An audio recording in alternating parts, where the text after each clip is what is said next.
Good morning, everyone. My name is Bethany Chapman. I am a registered dietitian and certified mind body eating coach. My passion is helping athletes fuel for performance while creating a healthy relationship with food, body, and life.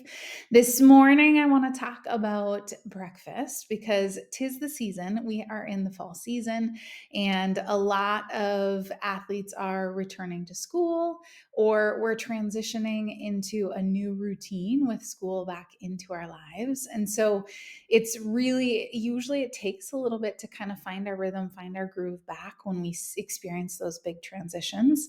And breakfast is one of those things that have worked with many, many athletes. I would say probably as many as half the athletes that I work with are skipping breakfast in the morning for a variety of reasons.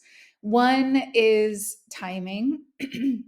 The amount of time they have scheduled in the morning or when they're waking up versus when they need to be sitting in a classroom. So just not feeling like they have the time to prepare something. Another thing I hear often from athletes, especially if they're training in the morning, if they have an early morning lift session, which is common at the collegiate level, at the professional level, they might have all of their training that happens earlier on in the day.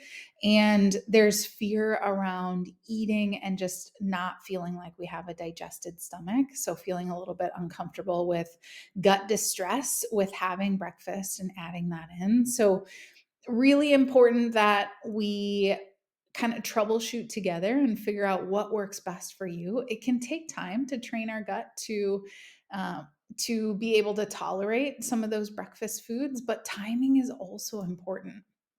If we're waking up right before we have to leave for training and we're trying to get in a good balanced breakfast, not every athlete's going to tolerate that so well. So sometimes we have to do things like smoothies, and we can create a balanced performance plate smoothie, adding in some fruit for some carbohydrate, adding in some milk for protein and carbohydrate.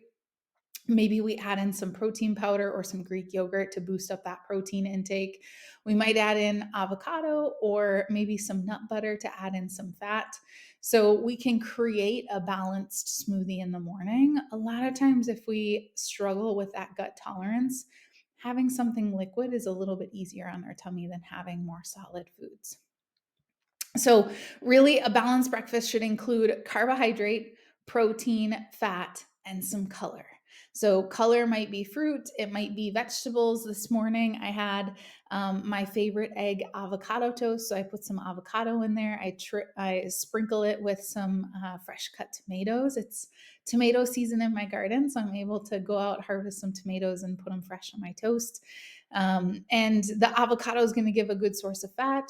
The toast is bringing in some carbohydrates. So, and then I usually pair it with a glass of milk. So I have some protein and carbohydrates there. So, your hydration in the morning might be water, might be milk, or it might even be 100% fruit juice. So, we can add in some carbohydrates. If you have an early morning training, adding in 100% fruit juice might be really fantastic to kind of top off those carbohydrate stores. Remember, breakfast is truly breaking a fast. So, we wouldn't start our road trip with an empty fuel tank. I always like this analogy. So, we want to make sure that we're starting off our day by fueling up, giving our body energy. We're going to feel so much better in the classroom, at our desk at work, or out in the field at work.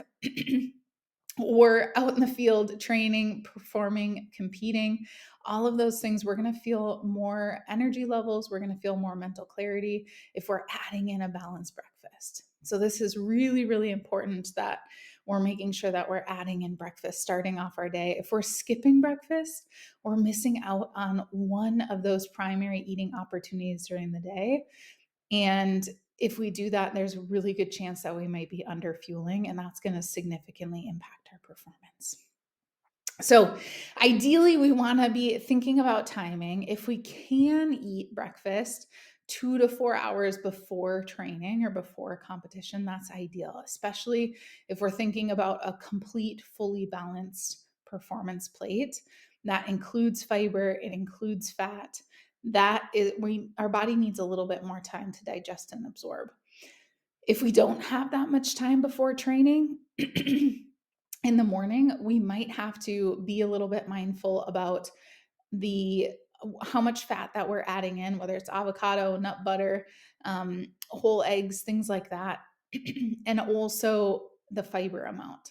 So it just really depends on that timing. That's where a sports dietitian can be really helpful in kind of troubleshooting with you, creating a balanced menu and meal plan in the morning that can really help support your training, but also not leave you feeling kind of heavy or feeling like there's food undigested. Because remember, when we're training, that blood shunts away from our gut to our extremities, and where our body's no longer focusing primarily on that digestion and absorption. So if we have some of those nutrients that take longer to digest and absorb, fat being one of those, that's the one that takes the longest to digest and absorb, it might feel like we just have food kind of still sitting in our tummies.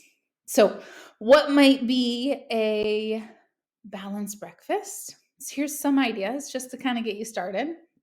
So it might be a yogurt parfait. If you're adding in Greek yogurt, that's going to be a fantastic source of protein. Maybe you add some eggs alongside. If you don't have a lot of time in the morning, something like hard-boiled eggs are great.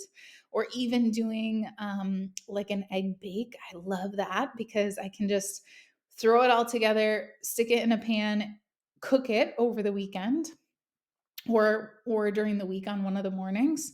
It does take egg bakes take a little longer to cook, so usually I'll cook it on Sunday, and then each weekday I can just take a slice and warm it up in the microwave. It's super easy. So your yogurt parfait might have eggs along with it, a piece of fruit, some milk or 100% fruit juice. It could be an egg, cheese, turkey, bacon sandwich on a bagel with a piece of fruit alongside. It might be some scrambled eggs with some veggies, some fruit, some peanut butter toast, and some milk or some juice. If training is a little bit closer to that window in the morning when you're eating, a lighter option or something that's easier to prep, like I mentioned, would be doing a smoothie. Overnight oats are great. You can even add in some protein powder. Just be mindful that it's a third party tested protein powder. But you can do regular oats, regular milk, or a milk alternative if you don't tolerate cow's milk, and then add in a little bit of protein powder to help boost that protein. All right. So, most importantly, remember we need to be eating breakfast. It's so super important for you as an athlete. And just know that it can take a little bit for your gut to kind of adjust and adapt. Even if you don't have much of an appetite in the morning, really important that we don't miss that eating window. So let's get into a routine as we're getting back into a school rhythm. We're getting back into shifted routines heading into the fall. The leaves are changing, all the things. The days are getting so much shorter here in the Pacific Northwest. Let's make sure that we're incorporating breakfast and we're being mindful about that. All right. Have an awesome day, and I'll be back next week.